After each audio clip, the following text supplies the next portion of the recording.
ऐसी सुबह न आए, आए न ऐसी शाम। ऐसी सुबह न आए, आए न ऐसी शाम। जिस दिन सुबह पे मेरी, जिस दिन सुबह पे मेरी आए न शिव का नाम। ऐसी सुबह न आए, आए न ऐसी शाम। जिस दिन जुबां पे मेरी आए न शिव का नाम। ऐसी सुबह न आए, आए न ऐसी शाम।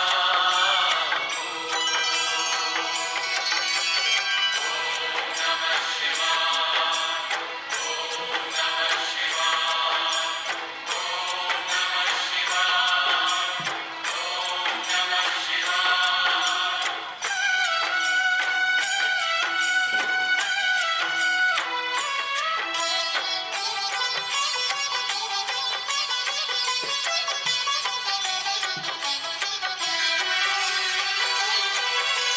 मन मंदिर में वास है तेरा, तेरी छवि बसाई।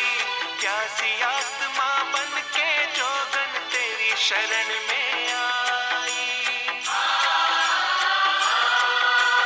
मन मंदिर में वास है तेरा, तेरी छवि बसाई। प्यासी आत्मा बन के जोगन तेरी शरण में आई। तेरे ही चरणों में पाया मैंने ये विश्राम। ऐसी सुबह न आए, आए न ऐसी शाम। जिस दिन सुबह पे मेरी आए न शिव का नाम। ऐसी सुबह न आए, आए न ऐसी शाम।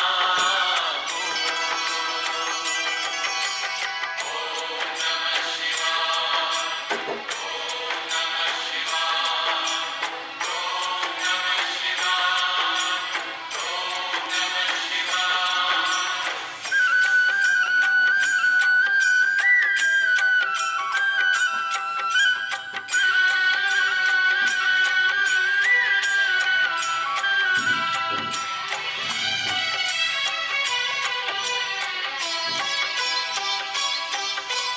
तेरी खोज में ना जाने कितने युग मेरे बीते। अंत में काम क्रोध मद हारे थे, बोले तुम जीते। तेरी खोज में ना जाने कितने युग मेरे बीते। अंत में काम क्रोध मद हारे थे, बोले तुम जीते। मुक्त किया तूने प्रभु मुझको, शत शत है प्रणाम। ऐसी सुबह न आए, आए न ऐसी शाम। जिस दिन जुबां पे मेरी आए न शिव का नाम। ऐसी सुबह न आए, आए न ऐसी शाम।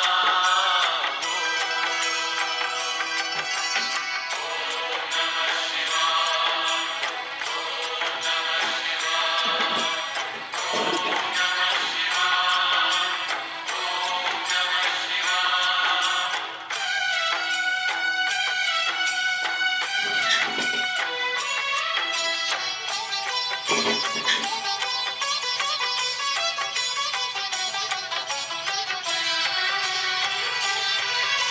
सर्व कला संपन्न तुम ही हो, ऐ मेरे परमेश्वर। दर्शन दे के धन्य करो अब, ऐ त्रिनेत्र महेश्वर। सर्व कला संपन्न तुम ही हो, ऐ मेरे परमेश्वर। दर्शन दे के धन्य करो अब, ऐ त्रिनेत्र महेश्वर। भवसागर से तर जाऊंगा लेकर तेरा नाम। ऐसी सुबह न आए, आए न ऐसी शाम। जिस दिन जुबां पे मेरी आए न शिव का नाम। ऐसी सुबह न। ओम शांति। बैठ जाए आत्मिक स्वरूप में। और देखिए सुने बाप दादा से आज बाबा हमसे क्या कह रहे हैं। बाबा कह रहे हैं, मीठे बच्चे अभी तुम्हारी काया,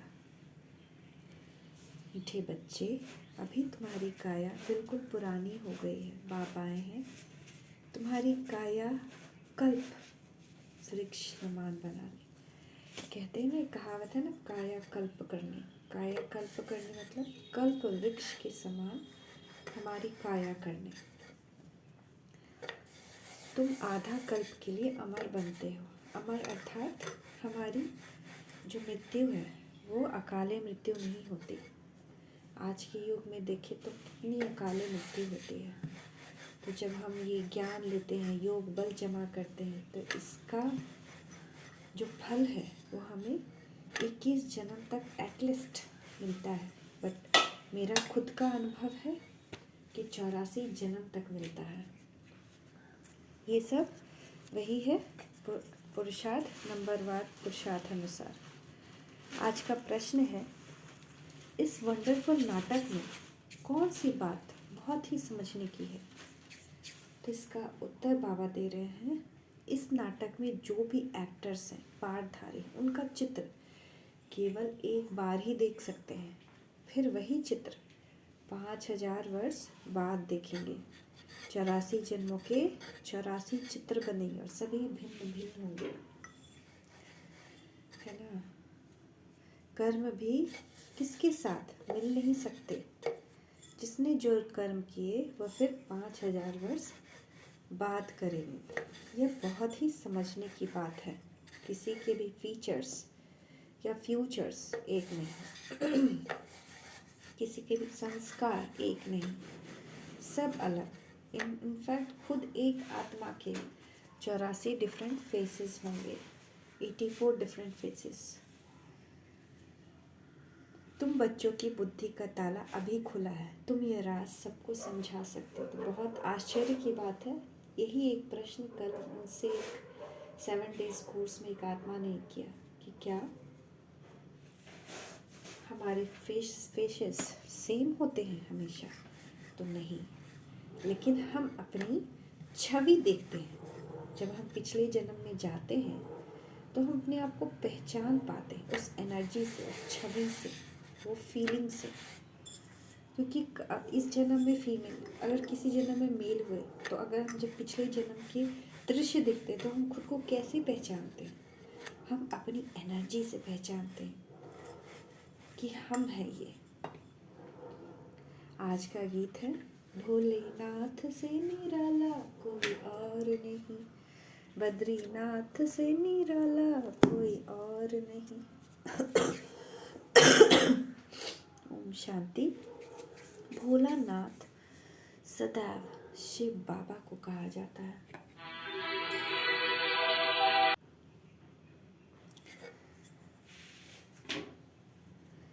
शंकर को नहीं कहा जाता, वह तो विनाश करता है और शिव बाबा स्थापना करते हैं।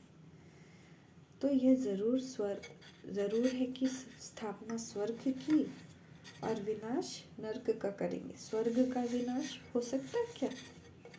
स्वर्ग का विनाश नहीं हो सकता। तो ज्ञान सागर भोलानाथ शिव को ही कहेंगे। अब तुम बच्चे तो अनुभवी हो, जरूर कल्प पहले भी शिव बाबा आया होगा।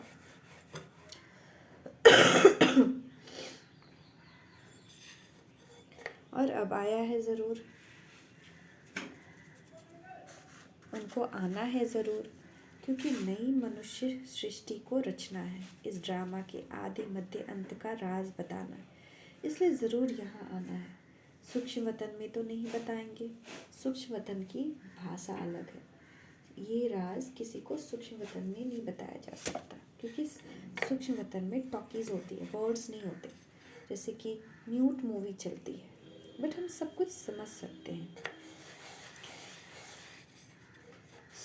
मूल वतन में तो भाषा है नहीं, और जो मूल वतन है परम धाम, वहाँ वो तो साइलेंस वर्ल्ड है, वर्ल्ड ऑफ साइलेंस। तो ऑफ कोर्स वहाँ तो भाषा है नहीं। यह है टॉकी, शिव बाबा ही बिगड़ी को बनाने वाला है। जब सृष्टि तमो प्रधान हो जाती है तो सबकी सद्गति देने वाला भगवान कहते हैं कि मुझे आना पड़ता है। यादगार भी यहाँ है। इस नाटक में जो मनुष्य के चित्र हैं वह एक ही बार देख सकते हैं। ऐसे नहीं कि लक्ष्मी नारायण के चित्र या चेहरे सतयुग के सिवाय कभी भी कहाँ भी देख सकते हैं। वह पुनर्जन्म लेंगे तो नाम भिन्न रूप हो जाएगा। वही लक्ष्मी नारायण का रूप एक बार देखा फिर 5000 वर्ष के बाद देखेंगे। जैसे गांधी की हुबहू चित्र फिर 5000 वर्ष के बाद दिखेगी। अथाह मनुष्य है। जो भी मनुष्य के चित्र देखे हैं वह फिर 5000 वर्ष बाद देखेंगे। 84 जन्मों के 84 चित्र बनेंगे। सॉरी। जिसने जो कर्म किया होगा वही कर्म 5000 वर्ष के बाद फिर करेंगे। यह बहुत समझने की बातें हैं। बाबा का भी चित्र है। हम समझते हैं जरूर पहले सृष्टि की रचना वह करने वह आया होगा। तुम्हारी बुद्धि का ताला अब खुला है। तब तुम समझते हो अब औरों को का भी ऐसे ताला खोलना है। निराकार बाप जरूर परम धाम में रहते होंगे जैसे तुम भी सब मेरे साथ रहते हो। पहले मैं आता हूँ तो मेरे साथ ब्रह्मा विष्णु शंकर होते हैं। मनुष्य सृष्टि तो पहले से ही है। फिर वह कैसे पलटा खाती है, रिपीट कैसे होती है। पहले जरूर सूक्ष्म वतन रचना पड़े फिर स्थूल वतन में आना पड़े, क्योंकि मनुष्य जो देवता हैं अब वह शूद्र बने हैं। जो मनुष्य देवता थे वही अब शूद्र बने हैं। फिर स्थूल वतन में उनको फिर ब्राह्मण से देवता बनाना पड़े। तो जो कल्प पहले मैंने ज्ञान दिया था फिर वही रिपीट करूँगा। इस समय बैठ राजयोग सिखाता हूँ। फिर आधा कल्प के बाद भक्ति आरंभ होती है। बाप खुद बैठ समझाते हैं कि पुरानी सृष्टि फिर से नई कैसे बनती है, अंत से फिर आदि कैसे होती है मनुष्य समझते हैं। परमात्मा आया था परंतु कैसे आया, आदि मध्य का अंत का राज कैसे खोला यह नहीं जानते। बाप कहते हैं फिर मैं सम्मुख आया हूँ सबको सद्गति देने। माया रावण ने सभी की किस्मत बिगाड़ दी। बिगड़ी बिगाड़ दी है तो बिगड़ी को बनाने वाला जरूर कोई चाहिए। बाप कहते हैं 5000 वर्ष पहले भी ब्रह्मा तन में आया था। मनुष्य सृष्टि जरूर यहाँ ही रची होगी। यहाँ आकर सृष्टि को पलटाए काया कल्प वृक्ष समान बनाते हैं। अब तुम्हारी काया बिल्कुल पुरानी हो गई है। हर शरीर बदलते हो परंतु खुशी से। इसको फिर ऐसा बनाते हैं जो आधा कल्प के लिए तुम अमर हो जाते हो। अकाले मृत्यु नहीं होती, कोई रोग दुख शोक नहीं होता। शोक वाटिका से हम अशोक वाटिका में चले जाते हैं। इसको फिर ऐसा बनाते कि तुम अमर हो जाते हो। भले शरीर बदलते हो परंतु खुशी से। जिसे पुराना शरीर पुराना चोला छोड़ा नया लेते हैं, वहाँ ऐसे नहीं कहेंगे कि फलाना मर गया, उनको मरना नहीं कहा जाता। जैसे तुम्हारा यहाँ जीते जी मरना है तो तुम मरे थोड़ी, तुम तो शिव बाबा के बने। बाबा कहते हैं तुम मेरे नूरे रतन सिकी लधे बच्चे हो। शिव बाबा भी कहते हैं तो ब्रह्मा बाबा भी कहते हैं। वह निराकारी बाप, यह साकारी बाप। अब तुम कहते हो बाबा आप भी वही हो ना, हम भी वही हैं जो फिर आकर मिले हैं। बाप कहते हैं मैं आकर स्वर्ग की स्थापना करता हूँ। राजाई तो जरूर चाहिए, इसलिए राजयोग सिखाता हूँ। पीछे तो तुमको राजाई मिल जाएगी, फिर इस ज्ञान की वहाँ दरकार नहीं रहती। फिर ये शास्त्र आदि सब भक्ति के काम आते, पढ़ते रहते हैं। जिससे कोई बड़े आदमी हिस्ट्री ज्योग्राफी लिख के जाते हैं वह पीछे पढ़ते रहते। अथाह किताब है, मनुष्य पढ़ते ही रहते, स्वर्ग में तो कुछ भी नहीं होगा, वहाँ तो भाषा ही एक होगी। तो बाबा कहते हैं, अब मैं आया हूँ सृष्टि को नया बनाने। पहले नई थी, अब पुरानी हो गई। मेरे सब पुत्रों को, बच्चों को माया ने जलाए राख कर दिया है। वह दिखाते हैं ना, सगर के बच्चे, ज्ञान सागर तो बरोबर है, उनके तुम बच्चे हो। भल बच्चे तो वास्तव में सभी हैं, पर तुम बच्चे अब प्रैक्टिकल में गाए जाते। तुम्हारे कारण ही बाप आते हैं, कहते हैं मैं आया हूँ फिर से तुम बच्चों को सुरजीत करने, जो बिल्कुल काले पत्थर बुद्धि हो गए, उनको फिर आकर पारस बुद्धि बनाता हूँ। तुम बच्चे जानते हो कि इस ज्ञान से हम पारस बुद्धि कैसे बनते हैं। जब तुम पारस बुद्धि बन जाएंगे, तब यह दुनिया भी पत्थरपुरी से बदलकर पारसपुरी बन जाएगी, जिसके लिए बाबा पुरुषार्थ कराते हैं रहते हैं। तो बाबा को जरूर मनुष्य सृष्टि रचने के लिए यहाँ ही आना पड़ेगा ना। जिसके तन में आते हैं उन द्वारा मुख वंशावली बनाते हैं। तो यह हो गई माता, इतनी गुह्य बात है। यह मेल है, इसमें बाबा आते हैं, तो यह फीमेल कैसे हुई, इसमें मूंझेंगे जरूर। तुम सिद्ध कर बताते हो, यह माता पिता ब्रह्मा सरस्वती दोनों कल्प वृक्ष के नीचे बैठे हैं, राजयोग सीख रहे हैं, तो जरूर उन्हों का कोई गुरु चाहिए।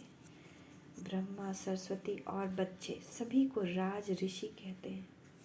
राजाई के लिए योग लगाते, बाप आकर राज योग और ज्ञान सिखाते, जो और कोई भी सिखा न सके।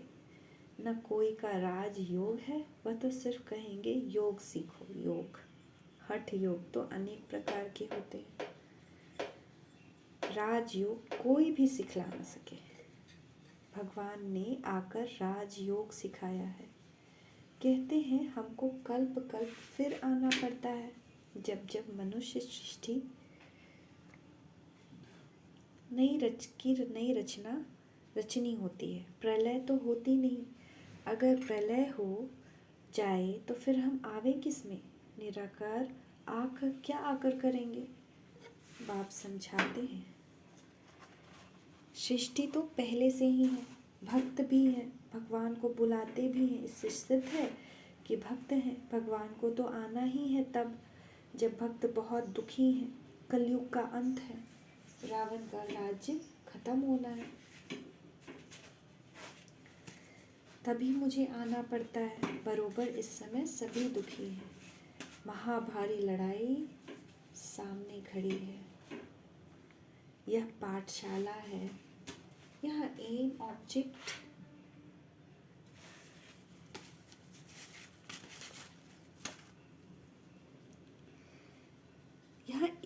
ऑब्जेक्ट है। तुम जानते हो सतयुग में लक्ष्मी नारायण का राज्य है, फिर सिंगल ताज वालों का राज्य हुआ, और फिर और धर्म को वृद्धि पाए। फिर राजाई आदि बढ़ाने के लिए युद्ध आदि हुए। तुम जानते हो जो भी पास्ट हो गया वो फिर से रिपीट होना है। फिर लक्ष्मी नारायण का राज्य आरंभ होगा। बाबा वर्ल्ड की हिस्ट्री ज्योग्राफी का पूरा राज्य समझाते हैं, डिटेल में जाने की दरकार नहीं। जानते हैं कि हम सूर्यवंशी हैं, तो पुनर्जन्म भी सूर्यवंशी में ही लेंगे, नाम रूप तो बदलते ही रहेंगे, माँ बाप भी दूसरे मिलेंगे। ये सारा ड्रामा बुद्धि में रखना है। बाप कैसे आता है वह भी समझ लिया। मनुष्यों की बुद्धि में अब वही गीता का ज्ञान है, आगे हमारी बुद्धि में भी वही पुराना गीता का ज्ञान था। अभी बाबा गुह्य बात सुनाते हैं और सुनते सुनते सारे राज समझ गए हैं। मनुष्य भी कहते हैं आगे आपका ज्ञान और था, अब बहुत अच्छा है, अब समझ गए हैं कैसे गृहस्थ व्यवहार में रहकर कमल फूल समान बनना है।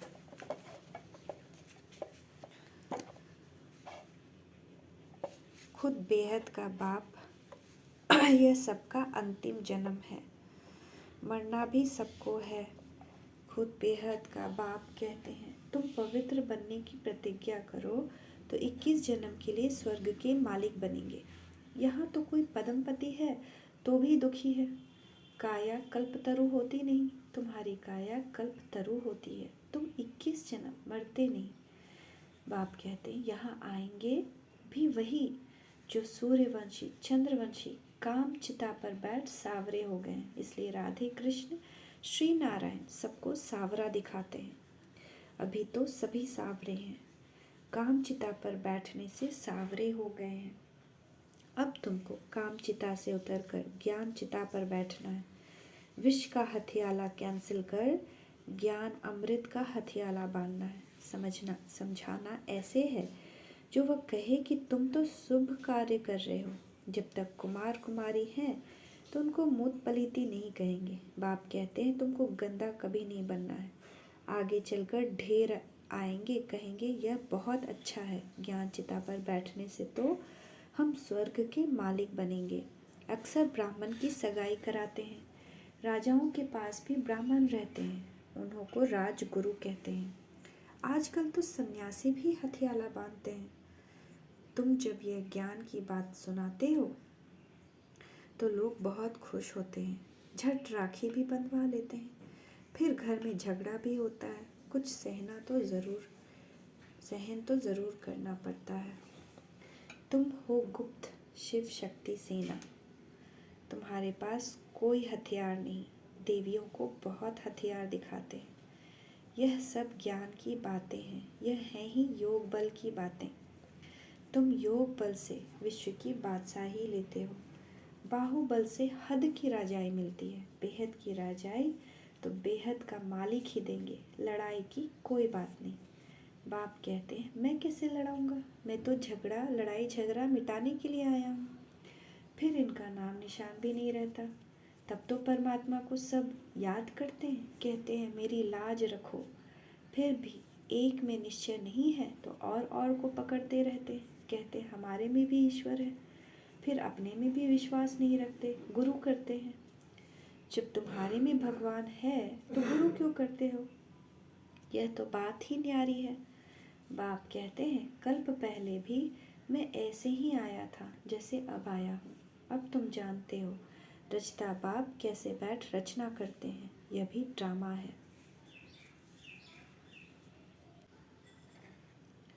जब तक इस चक्र को नहीं जाना तब तक कैसे जानेंगे कि आगे क्या होना है। कहते हैं यह है कर्म क्षेत्र। हम निराकारी दुनिया से पाठ बजाने आए हैं। तो तुमको सारे ड्रामा के क्रिएटर डायरेक्टर का मालूम होना चाहिए। हम सब एक्टर तो जान गए कि यह ड्रामा कैसे बना है, यह सृष्टि कैसे वृद्धि को पाता है। जब कलयुग का अंत है तो जरूर सतयुग की स्थापना होनी चाहिए। इस चक्र की समझानी बिल्कुल ठीक है। जो ब्राह्मण कुल के होंगे वह समझ जाएंगे। फिर भी यह प्रजापिता है तो अपना कुल बढ़ाता ही जाएगा, बढ़ना तो है ही। कल पहले मुआफिक सब पुरुषार्थ करते ही रहते हैं। हम साक्षी होकर देखते रहते हैं। हर एक को अपना मुखड़ा आईने में देखते रहना है। यहाँ जाने के लिए हम लायक बने हैं सतयुग में राजधानी लेने के।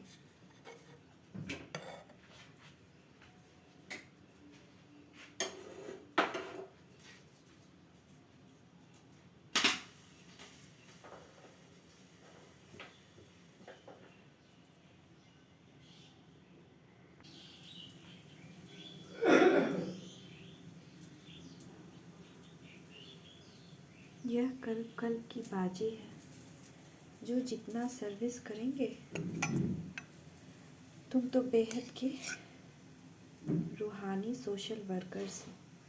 तुम सुप्रीम रूह की मत पर चलते हो। ऐसे अच्छी पॉइंट्स धारण करनी। बाप आकर काल के पंजे से छुड़ाते हैं। वहाँ मृत्यु का नाम नहीं, यह है मृत्यु लोक, वह है अमर लोक। यहाँ आदि मध्य अंत दुख है, वहाँ दुख का नाम निशान नहीं। अच्छा, मीठे मीठे सिकी लते बच्चों प्रति माता पिता बाप दादा का याद प्यार और गुड मॉर्निंग। रूहानी बाप की रूहानी बच्चों को नमस्ते। रूहानी बच्चों की रूहानी माता पिता बाप दादा को याद प्यार, गुड मॉर्निंग। नमस्ते बाबा नमस्ते, शुक्रिया बाबा शुक्रिया। धारणा के लिए मुख्य सार।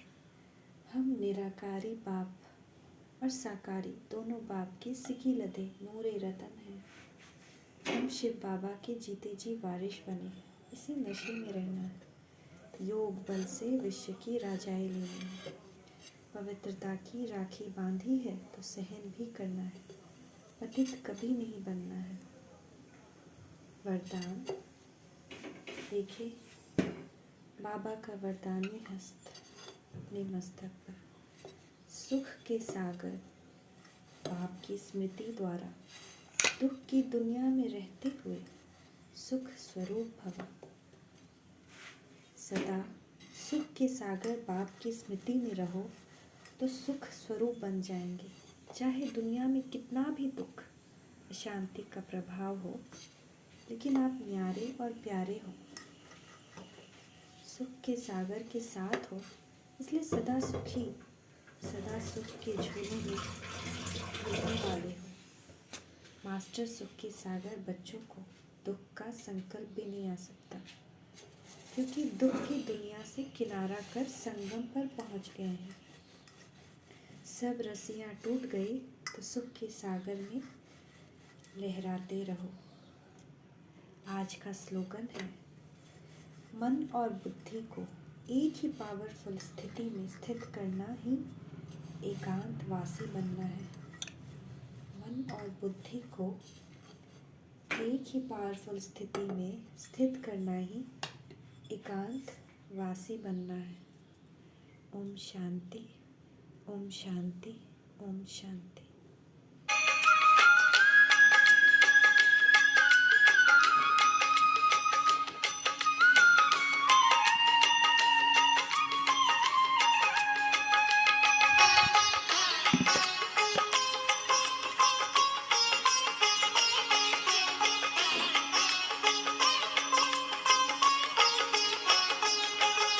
सुबह सुबह सुबह सुबह जब नागेश्वर नागेश्वर